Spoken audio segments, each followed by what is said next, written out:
Alors, donc le thème de ma conférence, c'est la mythologie scandinave. Donc on va faire un tour d'horizon de la mythologie scandinave. Donc on va pas tout approfondir, ni rentrer dans les détails parce que c'est pas beaucoup à dire, mais on va avoir un peu un panel d'ensemble de tout ce qui gravite autour, histoire d'avoir des bonnes bases sur cet univers et d'en savoir un peu plus. Donc j'ai découpé ce thème en 6 parties.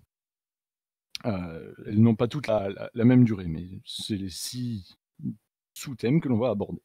Donc tout d'abord, on va définir le thème et ses termes, parce que c'est toujours bien de savoir de quoi on parle. Ensuite, on verra donc le contexte historique, culturel, c'est-à-dire de quel peuple on parle. Ensuite, donc, on verra les sources écrites, c'est-à-dire sur quels documents les archéologues et historiens se sont basés pour restituer cette mythologie. Ensuite, on va aborder vraiment l'essentiel de la conférence, à savoir la cosmogonie et quelques figures importantes, donc la création de l'univers selon cette mythologie. Et ensuite, 4 figures importantes et emblématiques que tout le monde connaît au moins de nom. Et ensuite, à la fin, on va voir quelques œuvres variées et inspirées de la mythologie scandinave, des œuvres assez connues aujourd'hui. Et voilà, et à la fin, on passera donc aux questions. On va donc commencer par définir le premier terme du sujet. Donc, mythologie. Mythologie, c'est un mot d'origine grecque que l'on peut décomposer donc en mythos et logos. Voilà. Mythos, ça désigne un peu plein de choses, mais de manière générale, ici, le sens qui nous intéresse, c'est tout ce qui est de l'invention. C'est-à-dire que mythos désigne tout ce qui est des écrits, des histoires et des récits inventés par l'homme. Donc des légendes, des contes, tout ça, ça rentre en compte. Et par opposition, logos, c'est tout ce qui va être le discours de la raison, ou de manière générale les écrits un peu plus concrets. Et donc l'assemblage des deux, ça nous fait l'ensemble de discours inventés, littéralement. Ce qui n'est pas très élégant, mais que l'on peut comprendre par l'ensemble de légendes, contes et histoires appartenant à une culture spécifique, parce que le sens évolue toujours un peu avec le temps. Donc, ainsi, une mythologie, c'est un ensemble de plusieurs histoires partagées par une culture, par un peuple bien spécifique, et qu'ils se transmettent, souvent oralement. Et donc ensuite, nous allons définir donc le deuxième terme, de qui parlons-nous donc? Scandinave. Il y a plusieurs hypothèses sur l'origine de ce mot, mais la plus probable et la plus intéressante pour nous, c'est la suivante. C'est-à-dire que ce mot vient d'une déesse un peu anecdotique, euh, mais tout de même importante, Skadi, qui est la déesse de la chasse et de l'hiver dans la mythologie scandinave. Et la Scandinavie veut littéralement dire le terrain de chasse de Skadi.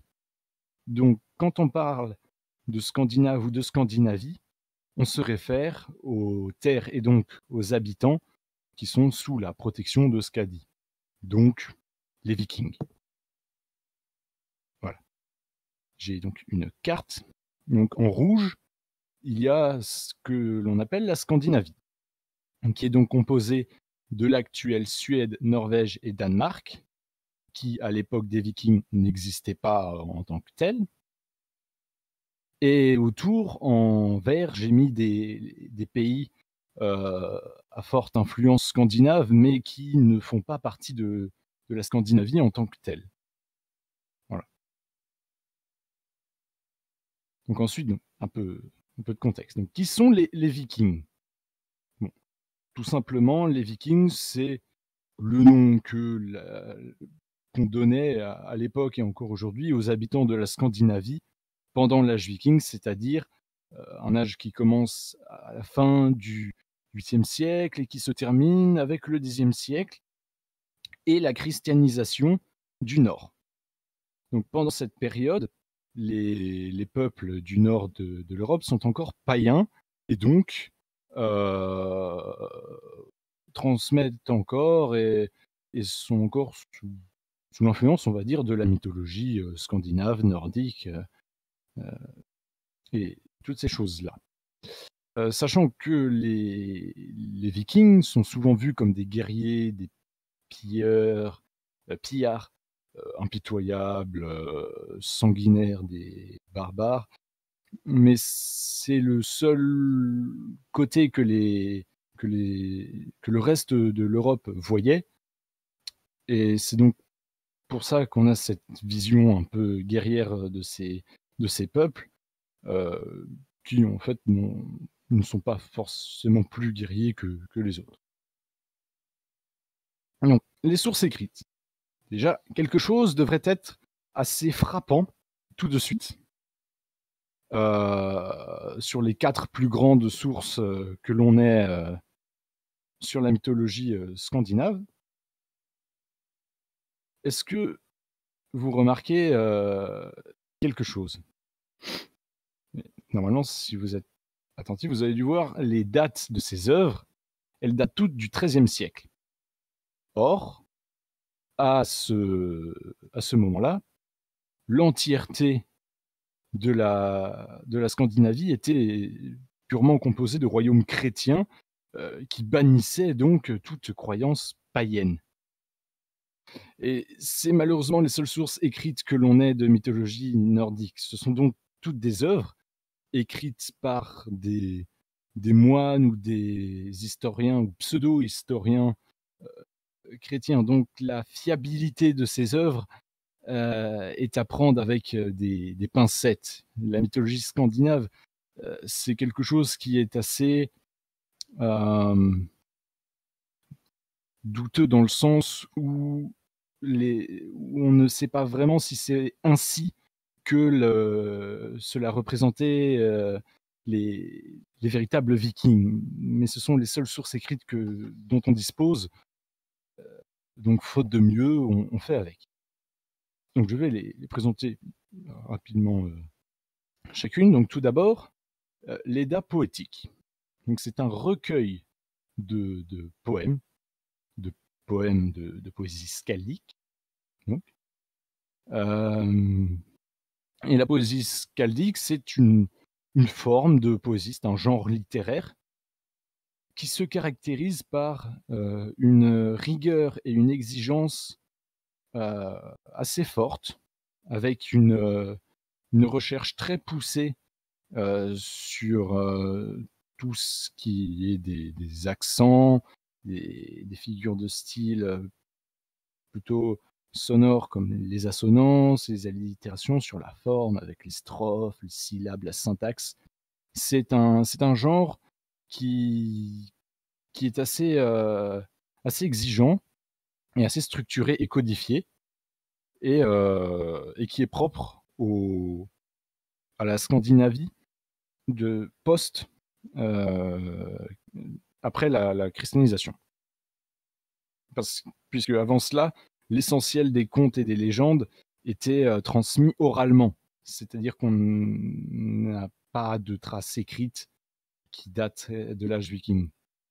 Même pour même pour la poésie skaldique qui existait déjà avant, mais qui n'était pas écrite. Donc, encore une fois, niveau fiabilité, c'est pas ce qu'il y a de mieux. Ensuite, il y a l'Edda en prose, donc encore un recueil de poèmes, cette fois-ci de poèmes en prose, donc, recueillis par un moine islandais qui s'était donné pour mission de reconstituer et de conserver la mythologie scandinave autant que possible. Donc, on pourrait penser que c'est davantage fiable puisque c'était sa vocation. Et effectivement, c'est la plus grande source des 4, c'est la plus fournie et la plus détaillée. avec le plus de poèmes qui nous ont donné le plus d'indications. Ensuite, il y a la Völsunga saga. Heu, on en quand elle a été retrouvée, elle n'était pas entière et on ne connaît pas le ou les auteurs des différents poèmes qui la composent. Certains poèmes ont d'ailleurs été retrouvés dans l'Edda en prose et l'Edda poétique. Elle est un peu dans le même genre, que les précédentes. Ensuite, il y a une œuvre un peu un peu plus différente et intéressante, c'est la Gesta Danorum, écrite donc par Saxo Grammaticus, qui est qui se qualifie lui-même d'historien. Il était danois donc, mais il écrivait en latin.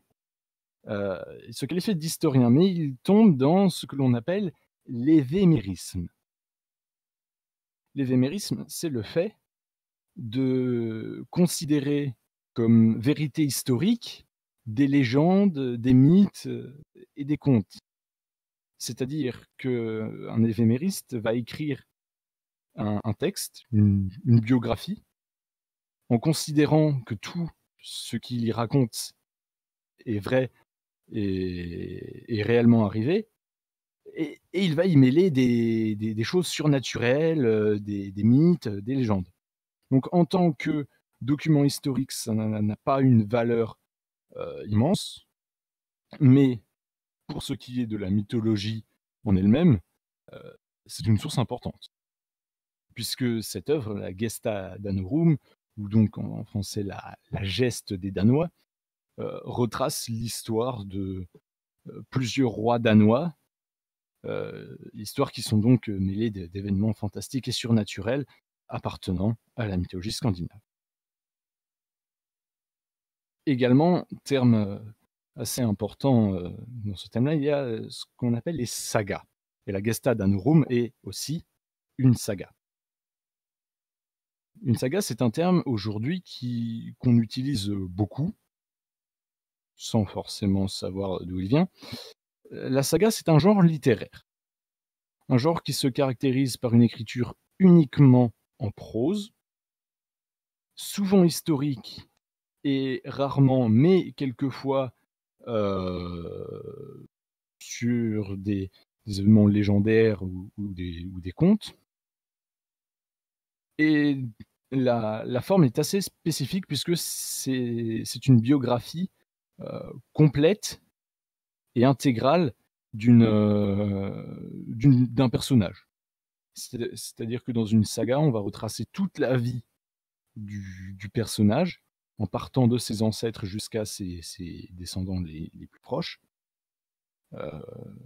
Donc c'est assez intéressant pour les sagas qui concernent des personnages fantastiques ou imaginaires qui sont éléments de la mythologie scandinave, parce que c'est souvent très détaillé. Voilà. Ensuite, on va donc passer au cœur de notre sujet, en commençant par la cosmogonie. Un peu de chronologie. Tout d'abord, qu'est-ce que veut dire le mot cosmogonie? Encore une fois, c'est un mot qui vient du grec. On peut le décomposer en deux mots. Cosmos et goni, génos en grec. Goni, c'est la même racine que, par exemple, les gènes ou l'origine. C'est-à-dire le cosmos, ici, ça a le sens de monde, univers.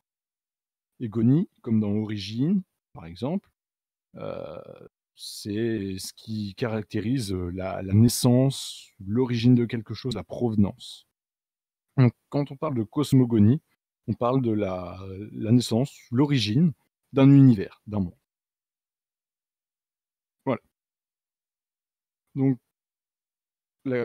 dans une mythologie, quand on parle de cosmogonie, c'est donc tous les événements, les histoires qui vont se situer à la création de l'univers selon ces mythes. Et nous allons donc voir la cosmogonie de la mythologie scandinave, illustrée par mes soins, avec des schémas, histoire de mieux comprendre. Alors, Déjà, la nomenclature.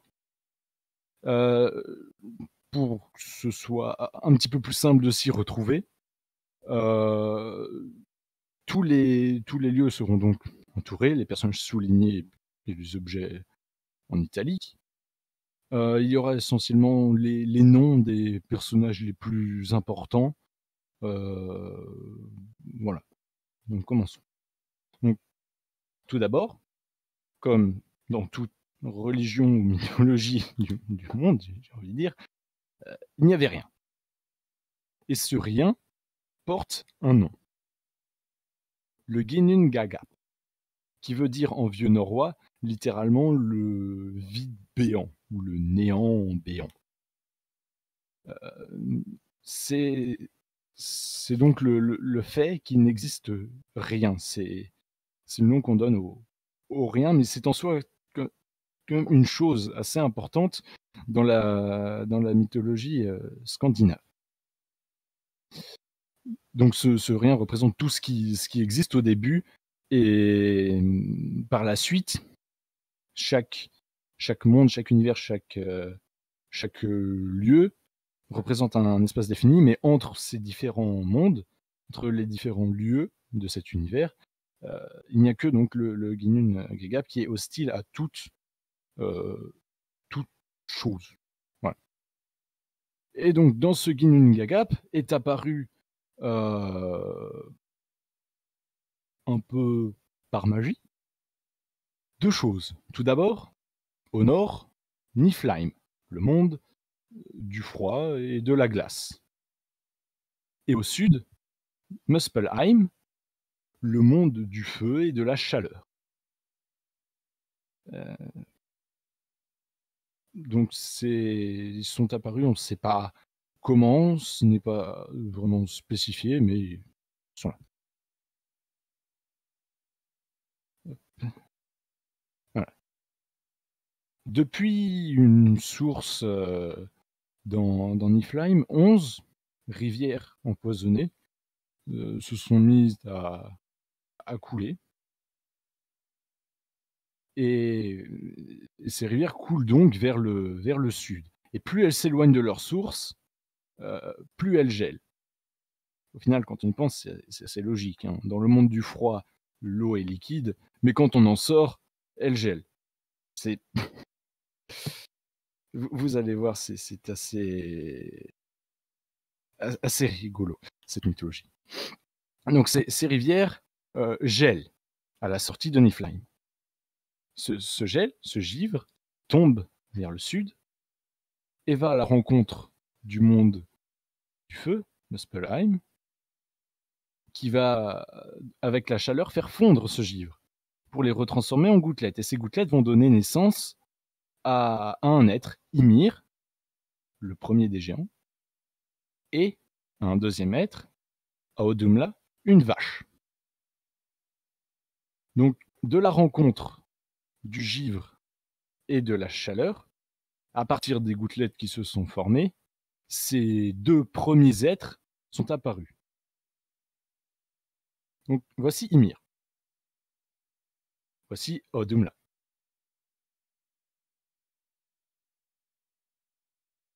On, on ne sait pas vraiment la dimension de Audhumla. Ymir, on sait que c'est un géant.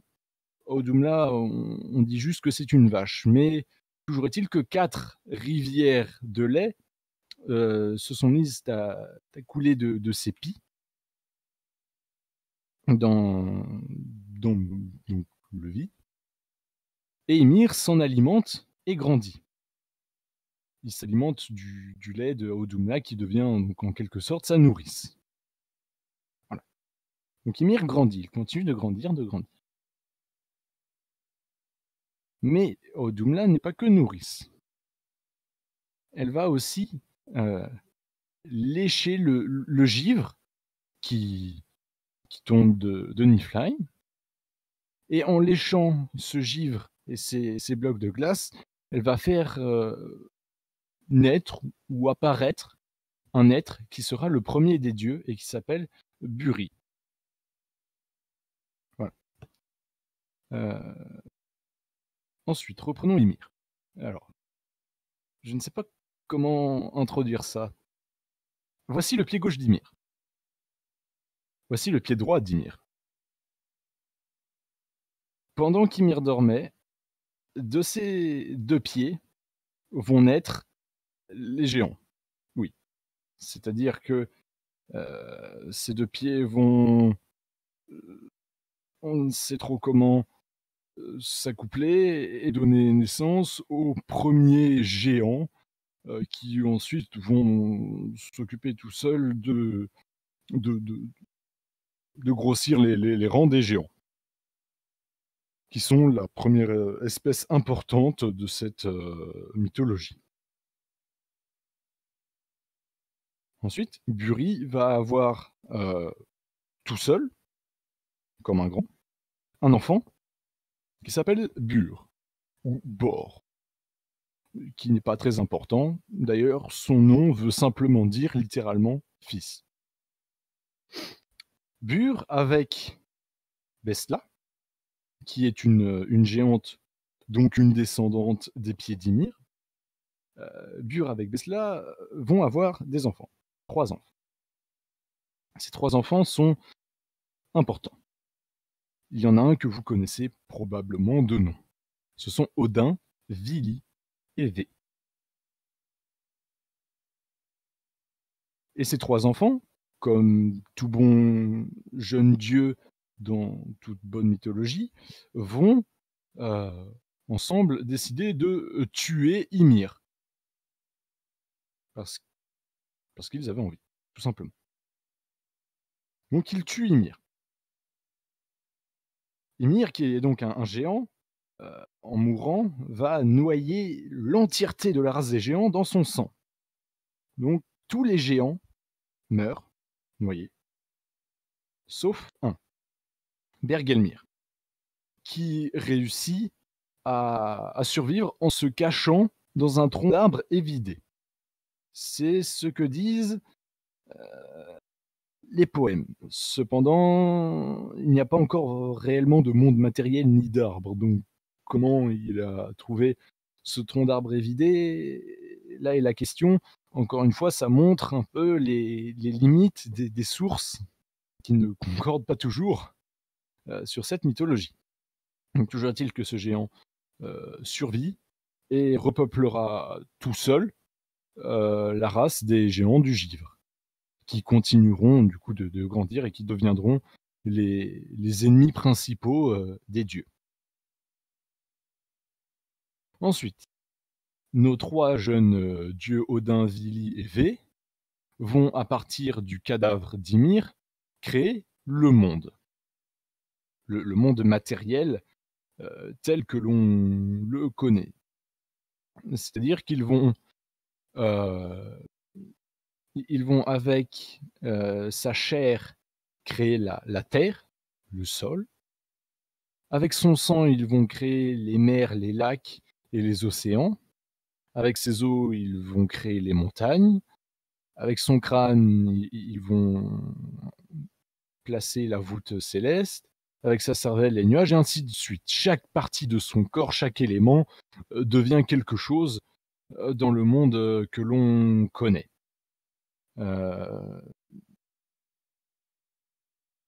Enfin, avec les flammes de Muspelheim, donc, ils vont créer les étoiles et les astres, qu'ils vont donc placer dans la voûte céleste, et qui vont créer aussi le principe de jour et de nuit. Ensuite, avec, en dépeçant le cadavre d'Ymir, nos 3 jeunes dieux vont rencontrer dans ses intestins des vers. Et ils vont donner à ces vers une intelligence et une forme humanoïde pour créer la race des nains. Oui, les nains ne sont pas seulement de petits hommes barbus, mais dans la mythologie scandinave, ils sont originaires des vers qui grouillaient dans les intestins d'un géant mort. charmant. 4 de ces nains sont importants à retenir, surtout d'un point de vue étymologique. Ce sont Nordri, Sudri, Austri et Vestri. Ces 4 nains seront placés par les dieux aux 4 points cardinaux, donc respectivement le nord, le sud, l'est et l'ouest, pour soutenir la voûte céleste. Et donc ils donnent leur nom aux points cardinaux. Oui. Ouais. Ensuite, quand ils créent le monde, nos 3 dieux décident de le répartir en plusieurs lieux, en plusieurs sous-mondes, que l'on appellera tout simplement royaume ou monde par la suite. Tout d'abord, sous la terre, ils vont en placer 3. Niflheim, qui existait déjà, mais qui sera placé sous la terre. Niflheim, qui est donc le royaume du froid, de la glace et de la désolation, hostile à toute forme de vie ou de conscience quelconque. Ensuite, Muspelheim, qui existait déjà également, le monde du feu, qui héberge les géants du feu. Ensuite, Helheim, le monde des morts,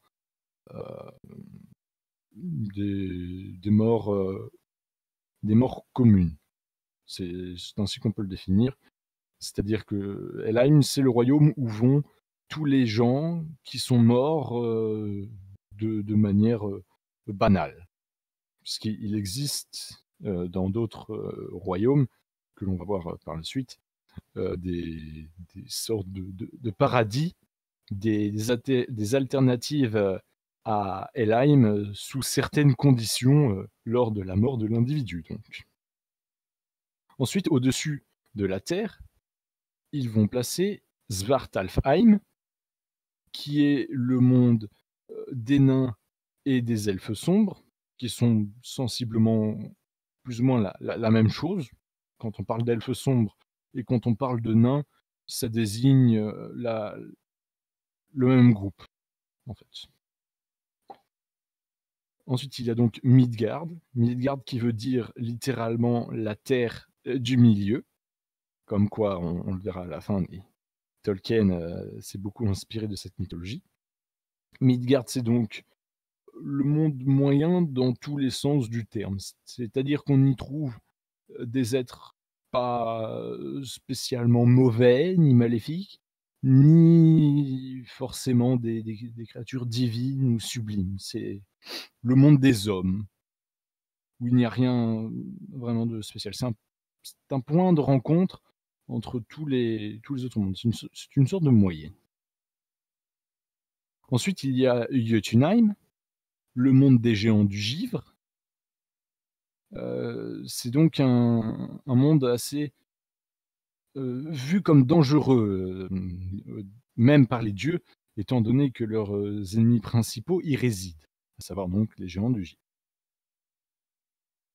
Ensuite, dans le ciel, ils vont placer les 3 derniers mondes. Tout d'abord Vanaheim, le monde des Vannes.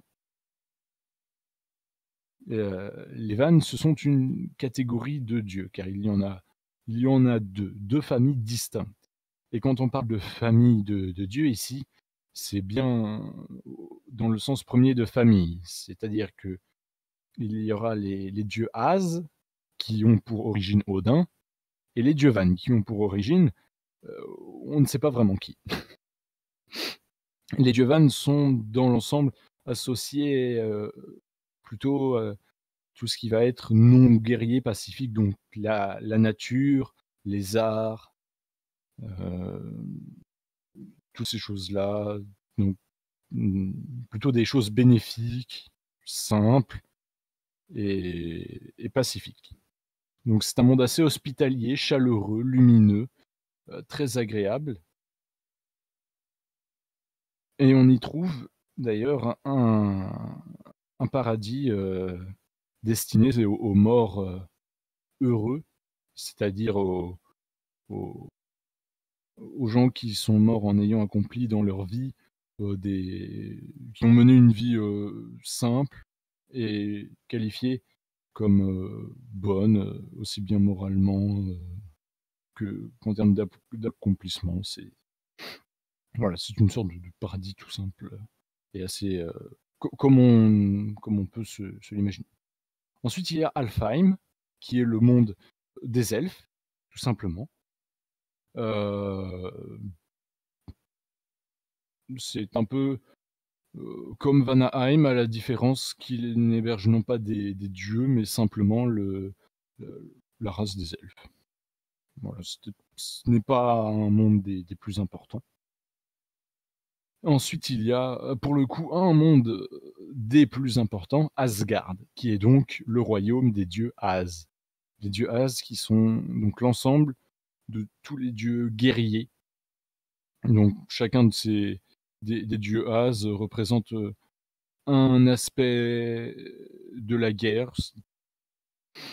Ce sont donc des dieux plutôt guerriers qui sont toujours en conflit avec les géants ou même avec les autres dieux, comme les dieux Van. Dans Asgard, on trouve aussi notamment le Valhalla, qui est un lieu très important.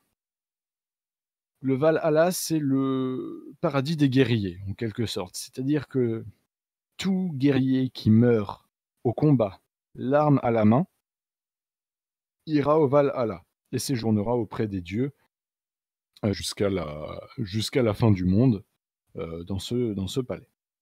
Voilà. C'est donc la répartition des 9 mondes, des 9 royaumes de la mythologie scandinave.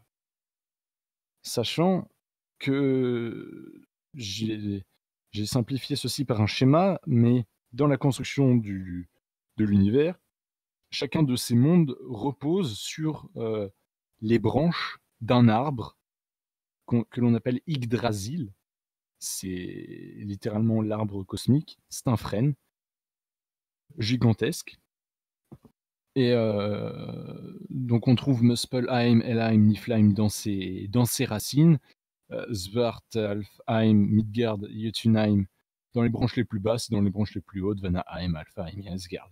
Mais pour des soucis de simplification, je n'ai pas mis tout ça dans un arbre. Mais c'est ainsi donc qu'est construit le monde de manière spatiale. Voilà pour ce qui est de la cosmogonie. C'est l'essentiel. Voilà. Nous allons donc maintenant passer aux figures les plus importantes, selon moi, et les plus importantes à connaître et les plus connues de manière générale de la mythologie scandinave. Donc nous allons voir 3 dieux et un événement. Donc les 3 dieux que nous allons voir sont donc Thor, Odin et Loki.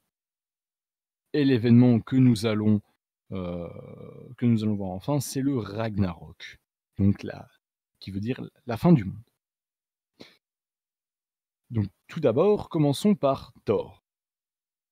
Et avant que nous commencions, je tiens à préciser que pour ceux qui regardent un peu ça, que ce soit les comics ou les films Marvel, ils sont très bien, mais tous les personnages inspirés par la mythologie scandinave sont très vaguement inspirés. C'est-à-dire que beaucoup de libertés sont prises, et donc pour éviter toute confusion, il faut partir du principe que toutes les informations données sur l'histoire du personnage dans les œuvres Marvel ne sont ici donc pas à prendre en compte. Elles sont pas, pour la plupart, elles sont fausses.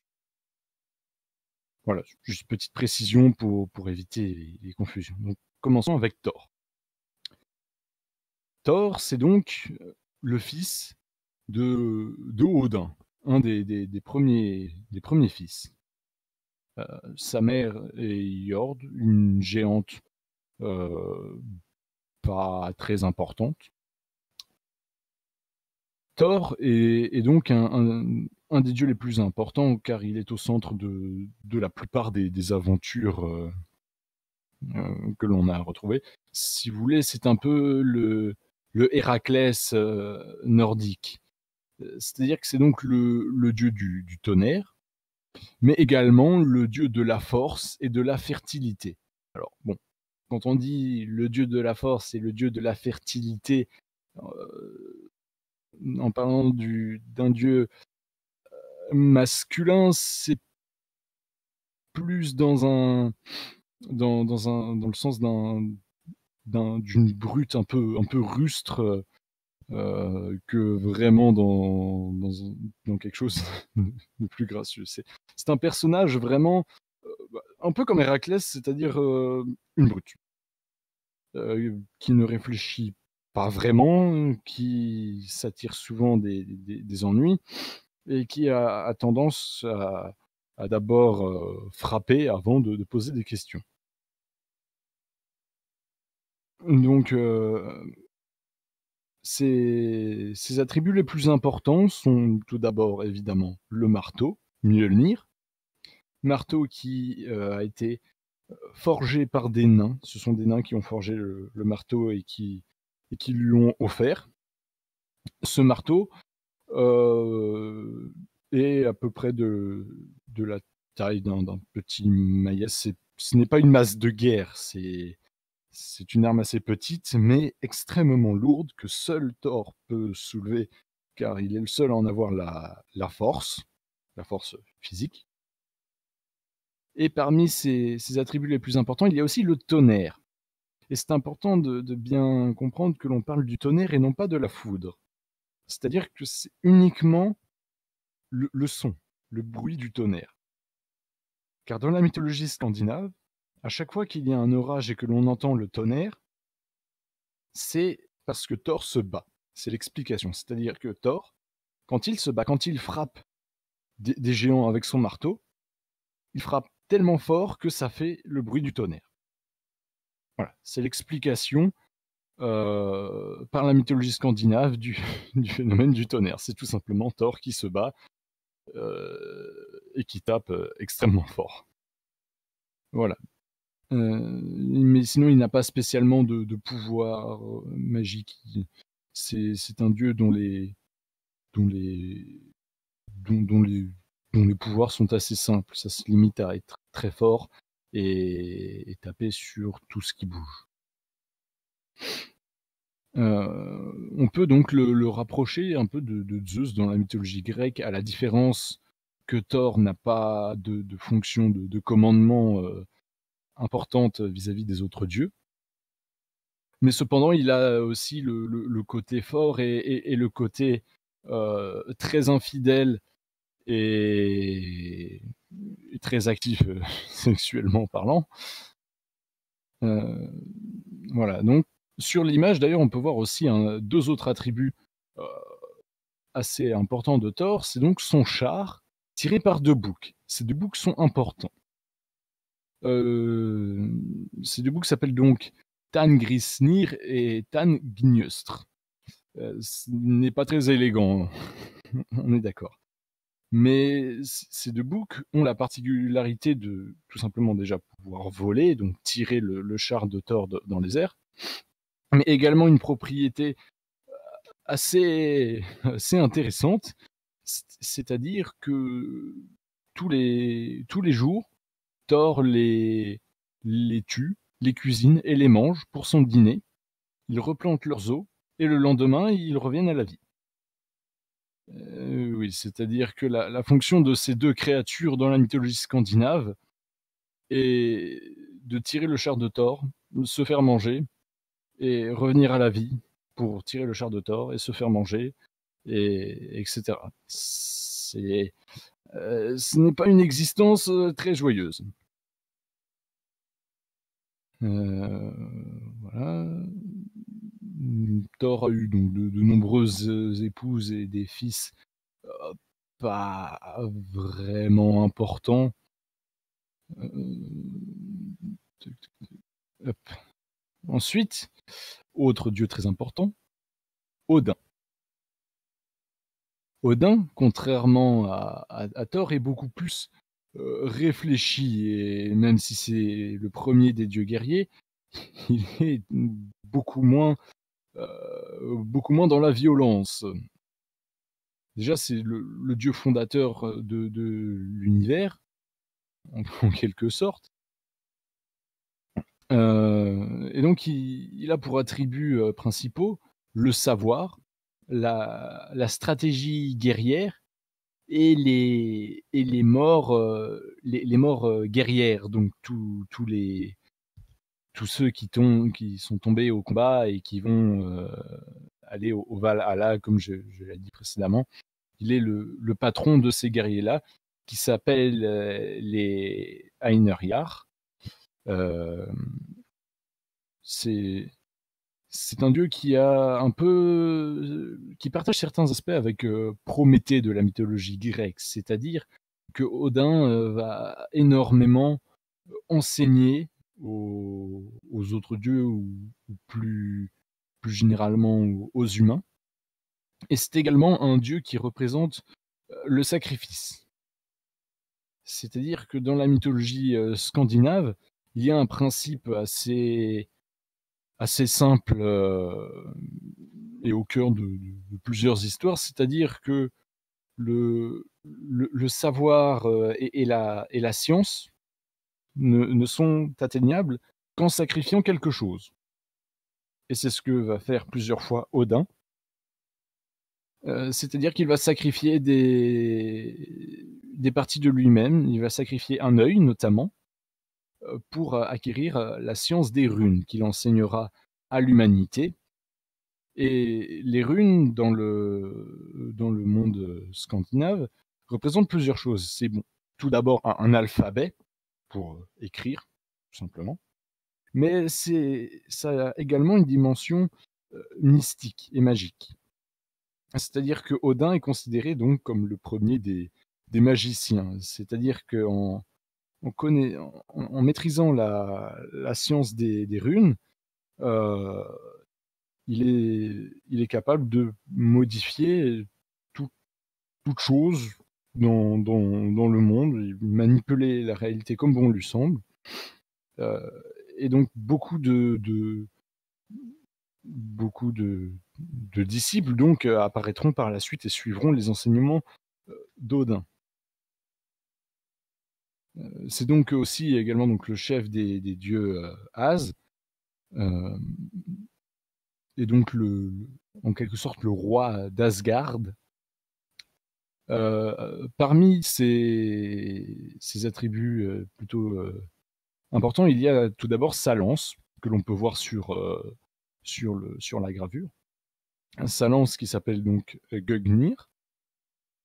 Et cette lance a la particularité de toujours atteindre sa cible et de lui revenir, en main après chaque lancer.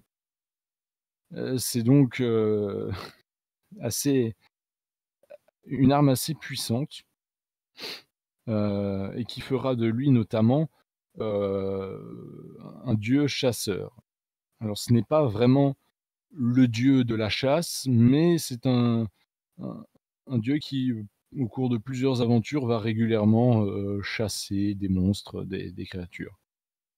Voilà. Ensuite, comme attribut important, il y a les 2 corbeaux que l'on peut voir, sur son trône. Ces 2 corbeaux s'appellent Hugin et Munin. Ils sont donc, importants car ce sont ses compagnons les plus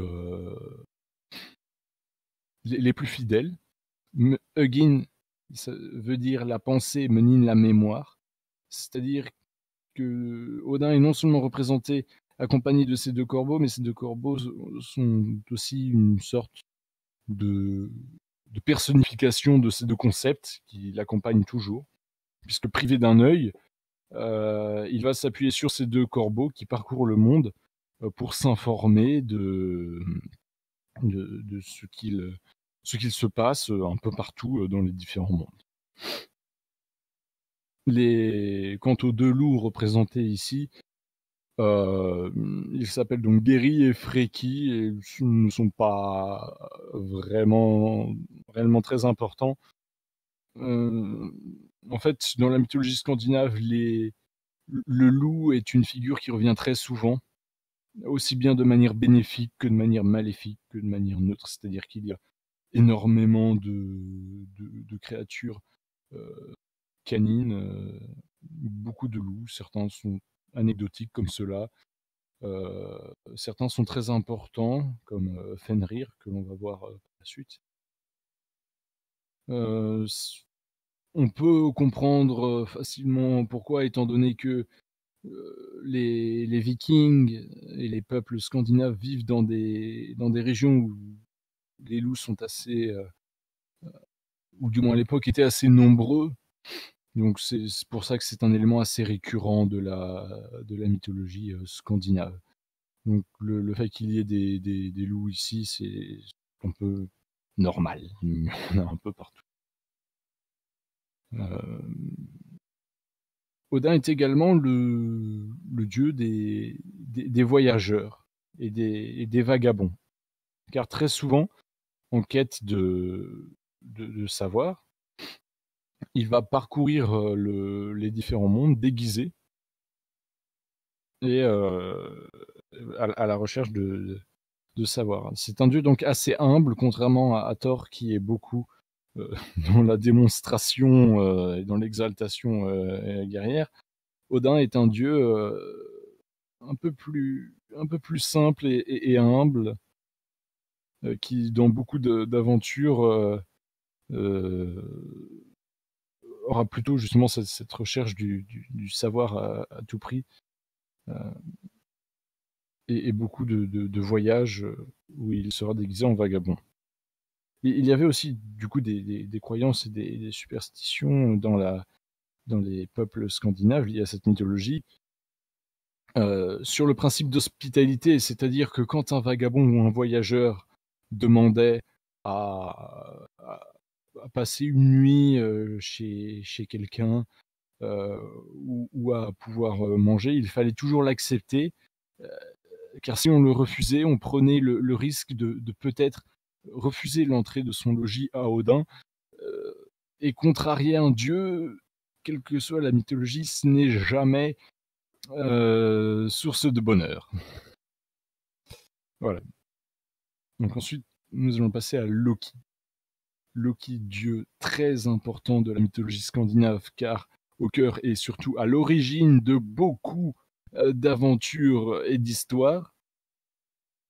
Donc Loki est le dieu fripon et le dieu des illusions. C'est-à-dire que c'est un personnage aussi bien farceur, qui aime bien un peu agacer et embêter les autres dieux, mais en même temps qu'il est donc un peu un dieu farceur, c'est un dieu détesté très largement par la majorité des autres dieux et la majorité des êtres de l'univers tout entier, en fait. Car il va causer beaucoup il va être la cause de beaucoup euh, de conflits par des manigances. C'est un dieu qui aime bien casser l'ordre. C'est-à-dire que c'est aussi un dieu du chaos, car dès, dès que tout va bien, il faut qu'il mette le bazar. On peut le dire comme ça parce que c'est souvent comme ça que commencent beaucoup d'histoires dans la mythologie scandinave.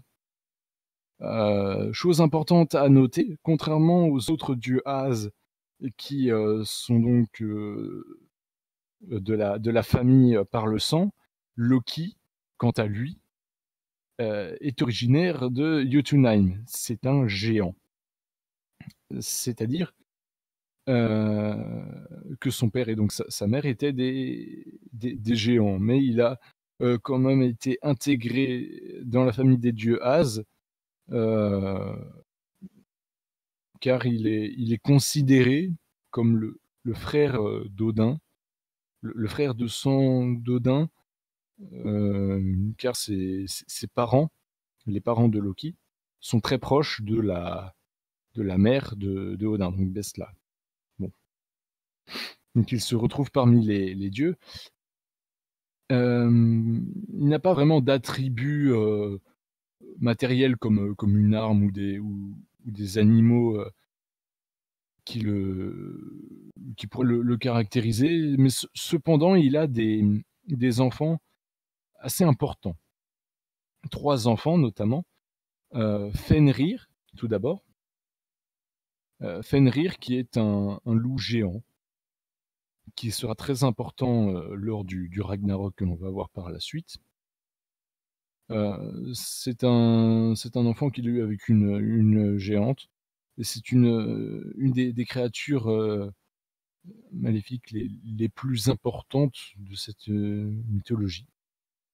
Ensuite, il y a Jörmungandr, un serpent, là aussi gigantesque, que l'on appelle également le serpent de Midgard.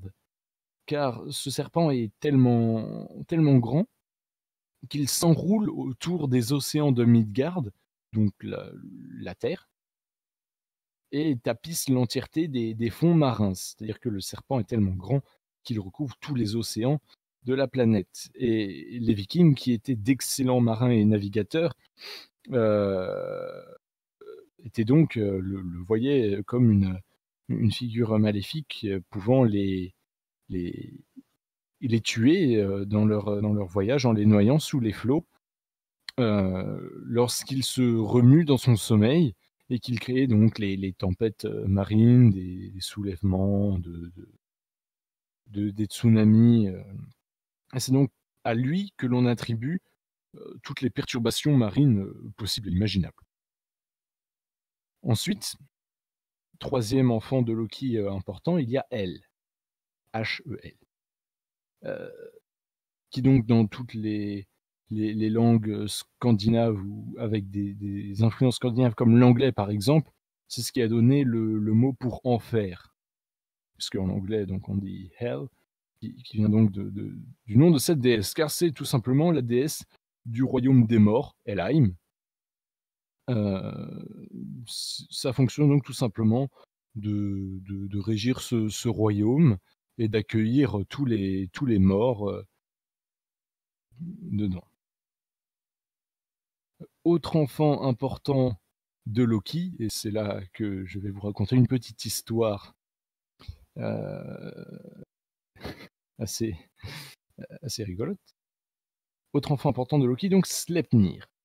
Sleipnir qui est un cheval à 8 jambes, capable de voler. Et ce cheval est la monture habituelle de Odin.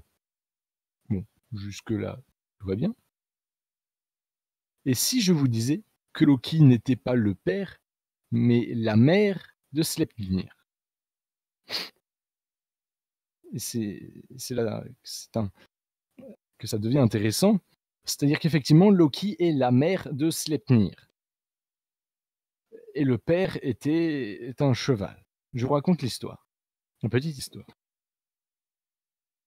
Au début de la construction d'Asgard, donc le royaume des dieux As, les dieux devaient ériger une muraille pour se protéger des géants. Cependant, ils devaient construire rapidement une muraille donc, à l'échelle des géants, donc gigantesque, pour pouvoir s'en protéger. Et eux-mêmes ne pouvaient pas construire une telle muraille rapidement. Ils avaient donc besoin d'aide. Et un géant déguisé, se faisant passer pour un simple inconnu, un simple vagabond, va proposer son aide, à la condition de pouvoir marier Freya, la déesse de la beauté, s'il réussissait à construire la muraille dans les délais impartis. C'est aussi souvent une source de conflits et d'aventures dans la mythologie scandinave. Freya, la déesse de la beauté. Très souvent, on va avoir des histoires qui commencent sur un géant qui veut se marier à Freya et qui va embêter les dieux pour pouvoir la marier. C'est un schéma assez classique qui revient souvent. Et donc notre géant va réussir à construire les murailles à temps. Les dieux sont donc bien contents d'avoir leur muraille, mais trouvent cependant que l'homme, avec simplement quelques petits outils et un cheval pour traîner les blocs, qui constituent le mur. Mais il trouve que cet homme quand travaille beaucoup trop vite et beaucoup trop bien pour, un homme de sa carrure, et ils vont essayer de le démasquer. Cependant, il faut, pouvoir, détourner l'attention du cheval de l'homme, heu, pour éviter qu'il ne s'enfuit au dernier moment, et c'est là qu'intervient Loki. Loki qui est capable donc, en tant que dieu des illusions, de changer d'apparence, et c'est là qu'il va, se métamorphoser en jument pour détourner l'attention du cheval, et c'est ainsi que les autres dieux, arrivent à démasquer le géant et à le tuer. Mais pendant ce temps-là, Loki, qui a détourné l'attention du cheval, n'a pas pu échapper à ce dernier, car c'était le cheval d'un géant, donc un cheval, un peu dopé, si vous voulez. Et et le cheval, et la jument vont donc, s'accoupler. La jument tombait enceinte et donnait naissance à Sleipnir. Et cette jument était donc Loki. Et c'est ainsi que Loki était la mère du cheval, heu, qui est donc la monture d'Odin. Voilà pour la petite histoire. Autre, histoire assez importante, surtout pour la suite, sur cette gravure, on peut voir que Loki est attaché à un rocher, dans une position pas spécialement confortable, heu, c'est-à-dire qu'après quelques quelques conflits, les dieux en ont eu assez, rapidement marre de Loki et ont décidé de l'attacher à un rocher avec les boyaux de ses 2 fils préférés, de l'attacher donc à un rocher, sous un serpent qui lui crache quotidiennement son venin sur le visage. Autant dire que notre Loki est un peu aigri et va pendant tout le reste du temps jusqu'à la fin du monde, essayer de rassembler les forces du mal pour déclencher ce que l'on appelle le Ragnarok. L'un des événements, ou si ce n'est pas l'événement le plus important de la mythologie scandinave, le Ragnarok, qui veut donc dire, littéralement la fin du monde.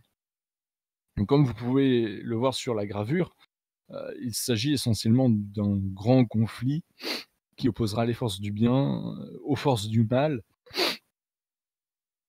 donc un conflit, armé, sanglant et meurtrier. Là où il y a des des différences dans les sources, c'est que l'élément déclencheur du Ragnarok, change, d'un poème à l'autre, d'une histoire à l'autre. Mais dans l'ensemble, heu, il est décrit de la même manière à chaque fois. C'est-à-dire qu'il commence, par un hiver de 3 ans sans soleil, le Fimbulvetr, sur donc l'ensemble des 9 mondes. C'est-à-dire que l'ensemble des 9 mondes vont subir un hiver de 3 ans sans le moindre soleil. Donc pendant cet hiver, les sociétés humaines, vont s'écrouler, et le monde humain, donc Midgard, sombre dans la guerre et le chaos, une guerre interne donc entre les humains. Le La quasi-totalité des hommes meurent dans ce conflit.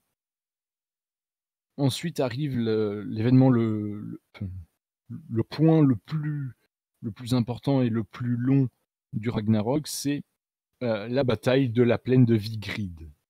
C'est-à-dire que la majorité des divinités et des créatures vont aussi bien des forces du bien que des forces du mal, vont se combattre et pour la plupart mourir, sur cette, bataille et plaine qui dure, plusieurs jours, plusieurs semaines et même plusieurs mois selon certains, poèmes. Et chaque mort est, comment dire? Est est faite à l'avance. C'est-à-dire que c'est une bataille prophétique, c'est-à-dire que chacun sait déjà à l'avance ce qu'il va lui arriver. Par exemple,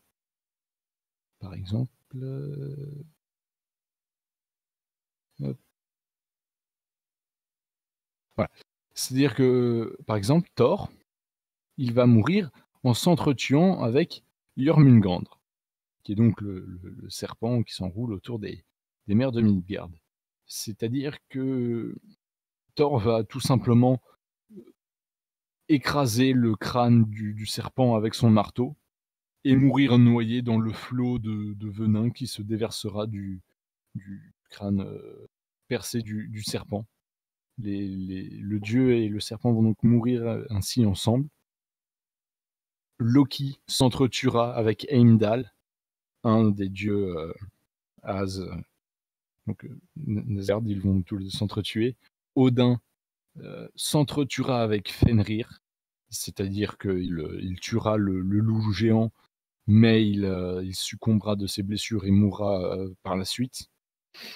Euh, un, un chien géant, Garm, donc une créature qui jusque-là était enchaînée à l'entrée du monde des morts. C'est un peu le cerbère de la mythologie scandinave, si vous voulez. Garm mangera le soleil, tout simplement. Le soleil et les étoiles. Avant de mourir des flammes donc, du soleil et des étoiles. Et donc ainsi quasiment tous les dieux et personnages vraiment importants vont s'entretuer avec un autre personnage important ou une autre créature du mal. Et enfin, les flammes du roi des géants du feu, Surt, vont embraser le monde et le détruire. Donc c'est quasiment l'entièreté de tous les êtres qui existaient vont donc disparaître. Quasiment l'entièreté du monde matériel également, mais il y a quelques survivants. C'est-à-dire qu'il reste un monde vierge, un homme survit, une femme survit, un dieu, euh, 3 dieux même. Jusque-là, c'est anecdotique, survivront. Baldr, Od et Vidar. Et donc, un homme et une femme survivront, Lif et Liftrazir, et repeupleront l'humanité par la suite. Et c'est tout pour le Ragnarok. C'est-à-dire que la mythologie scandinave a donc vraiment une chronologie. C'est-à-dire qu'elle a vraiment un début et une fin. Et c'est là que l'influence des auteurs chrétiens se ressent probablement. C'est-à-dire que au XIIIe siècle, même si le Nord est christianisé et qu'il y a donc des royaumes chrétiens comme dans le reste de l'Europe, tout ça, il y a comme des persistances et des résistances et toujours les croyances qui restent ancrées.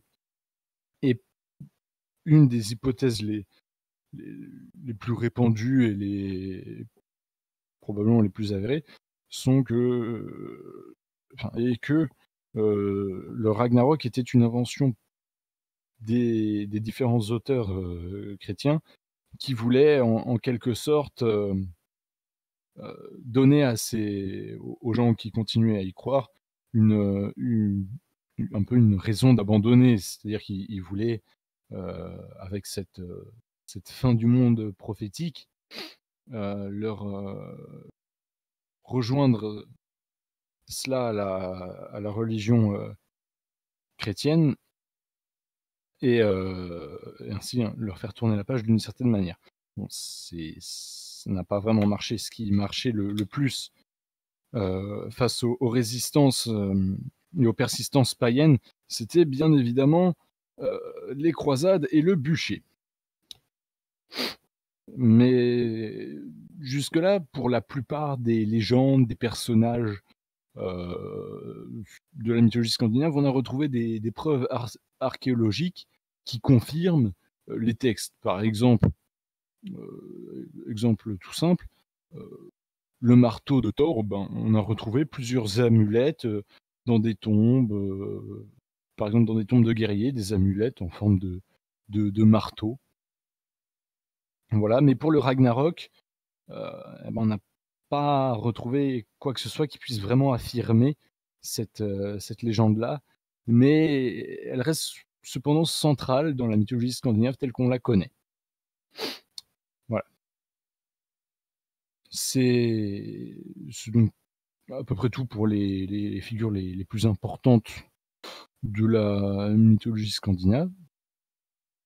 Ensuite, nous allons voir donc quelques œuvres dans des domaines assez variés, inspirées de cette mythologie, inspirées donc de plus ou moins loin.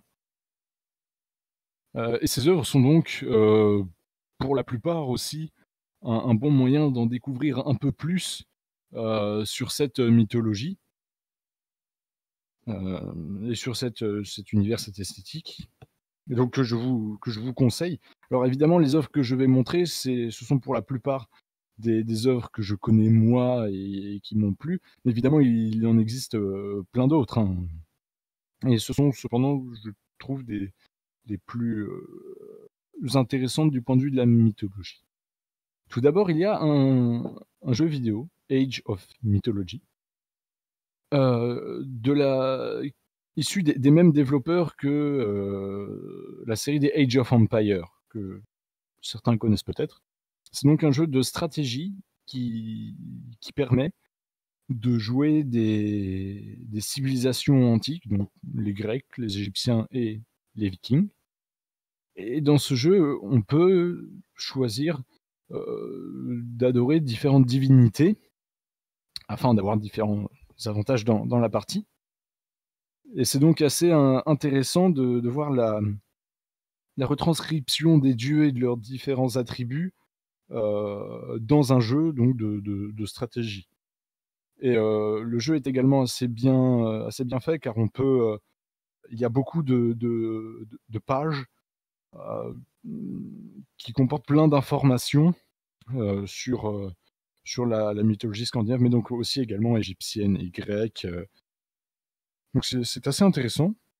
Ensuite, il y a une série que je n'ai pour le coup pas vue, mais qui peut être également intéressante, qui s'éloigne un peu plus de la mythologie scandinave puisqu'il s'agit de la série Vikings, qui retrace donc, euh, il me semble, la, la saga de Ragnar Lodbrok, qui est aussi, comme on l'avait vu plus tôt, qui rentre dans le cadre de l'évémérisme, c'est-à-dire que les écrits, les sagas qui parlent de Ragnar Lodbrok que l'on a retrouvés étaient mêlés donc légendes et événements historiques réels.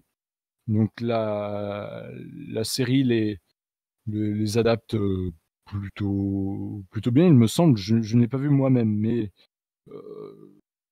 elle est assez bien construite, mais c'est plus orienté sur vraiment les Vikings en eux-mêmes que la mythologie. Ça peut être assez bien aussi, j'imagine.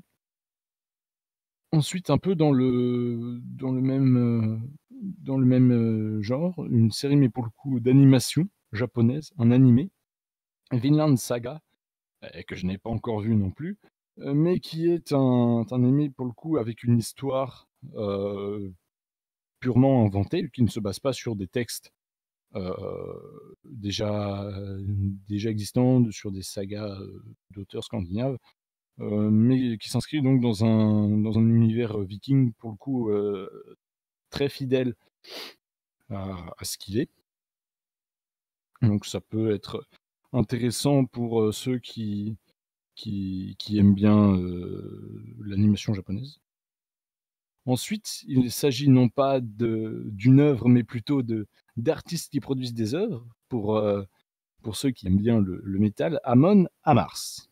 Amon Amarth, qui est un groupe de melodic death metal originaire de Suède. Et la particularité de ce groupe, c'est qu'il base les textes et les thèmes de leurs chansons sur, la mythologie scandinave ou les Vikings. Et donc c'est l'essentiel de leurs chansons retrace donc vont parler de dieux, de personnages, d'événements, de la mythologie scandinave et sont assez intéressants, alors on peut ne pas forcément apprécier le style musical, mais les textes, quant à eux, sont, très bien construits et heu et vont chercher assez loin dans la mythologie scandinave. C'est assez intéressant donc. Ensuite, il y a, heu, mon œuvre préférée, Le Seigneur des Anneaux et un autre livre, Magnus Chase. Donc pour Le Seigneur des Anneaux, aussi bien les films que les livres, les 2 sont très largement inspirés de la mythologie scandinave, sans pour autant, y en reprendre des personnages ou des événements. C'est-à-dire que dans Le Seigneur des Anneaux, on va avoir beaucoup l'ambiance et l'esthétique, que vraiment des personnages, de la mythologie scandinave. C'est-à-dire que le monde du Seigneur des Anneaux a sa propre mythologie inventée par Tolkien, mais qui ressemble fortement à la mythologie scandinave. En revanche, Magnus Chase, vous connaissez probablement son auteur, Rick Riordan, car c'est aussi l'auteur de Percy Jackson. C'est-à-dire que, comme pour Percy Jackson avec Magnus Chase, c'est une histoire, donc d'aventure, mais non pas basée sur une mythologie grecque revisitée, mais sur la mythologie scandinave donc, mais revisitée, donc à sa manière, bien à lui, avec des dieux un peu plus humains et humoristiques, un peu. C'est très bien pour rentrer dans la mythologie, de manière un peu plus, légère, j'ai envie de dire. Personnellement, c'est avec, les œuvres de cet auteur que je suis vraiment rentré dans la mythologie grecque, puis donc dans la mythologie scandinave.